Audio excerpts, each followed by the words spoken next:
단국대 석좌 교수로 임용된 신영철 전 대법관이 사의를 표명했습니다. 학교 측의 처분을 기다리는 중이라고 합니다.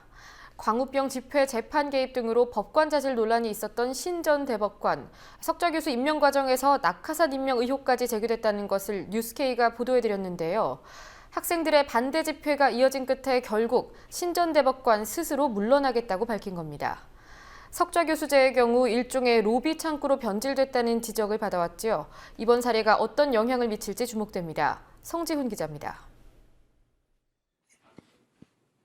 지난 2일 단국대 학생들은 총장실을 점거했습니다.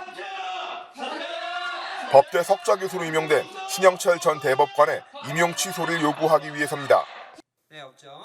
단국대는 지난달 6일 신 전 대법관을 석좌 교수로 임용했지만 이내 학생들의 반대에 부딪혔습니다. 대법관 시절 광우병 쇠고기 집회에 참여한 시민들이 기소된 사건의 재판을 독촉했던 전력 때문입니다. 정식 절차를 밟지 않은 채 학교 고위층으로부터 내정된 낙하산 임용이었다는 의혹도 문제가 됐습니다.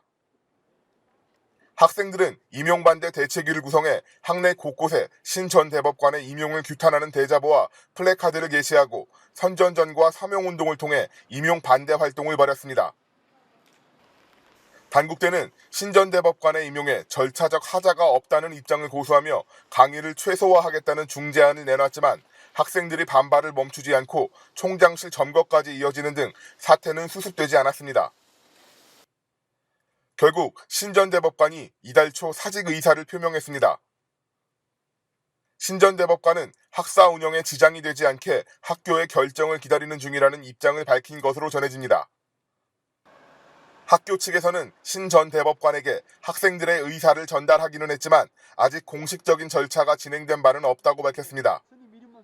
그때 그런 일들이 있었다는 것들을 말씀드렸을 거예요. 아마 법대 측에서 이런저런 얘기가 있었다는 것들은 아마 신영철 대법관님이 알고 계실 거예요. 그때 아마 말씀드린 것 같고, 그 이후로 저희 대학 쪽으로 그러면 우리가 내가 사퇴 이런 말은 하신 적은 없어요. 저희 쪽으로 접수된 건 없고 실제로 그걸 가지고 사직서를 제출한 이런 것도 없고요. 학생들은 신 전 대법관뿐 아니라 같은 시기에 임용된 김옥란 꼭두박물관장의 임용도 취소해야 한다고 주장해왔습니다. 김 관장은 학사 학위 위조가 밝혀져 지난 2007년 단국대 교수직에서 자진 사퇴했지만 이에 대한 해명 없이 올해 다시 교수로 임용됐습니다. 이번 단국대의 임용 파문으로 석좌 교수 제도에 대한 문제 제기가 다시 대두됐습니다. 배재정 새정치민주연합 의원이 전국 국공립대 29개 학교가 제출한 자료를 분석한 결과 이들 대학에 있는 석좌 교수 3명 중 1명은 학문적 업적과 거리가 먼 정치인, 고위관료, 기업인, 언론인 출신입니다. 최근엔 건국대가 캐디 성추행 혐의로 물의를 빚은 박희태 전 국회의장을 석좌 교수로 위촉하려 했다 여론의 문매로 임용을 철회했습니다. 서울시립대는 최근 5년간 신규 임용한 초빙 교수 35명 중 절반이 서울시 간부 출신으로 서울시의 보은 인사 낙하산 창구라는 비판을 받기도 했습니다. 특히 초빙 교수 대부분이 연구 목적으로 학생들을 직접 가르치지 않으면서 월 400에서 600만 원 상당의 월급을 받아갑니다. 작년 하반기 임명됐던 기동민 전 서울시 정무부시장과 권오중 전 서울시 정무수석 비서관은 비판이 계속되자 임기를 각각 8개월과 10개월 남기고 사퇴하기도 했습니다.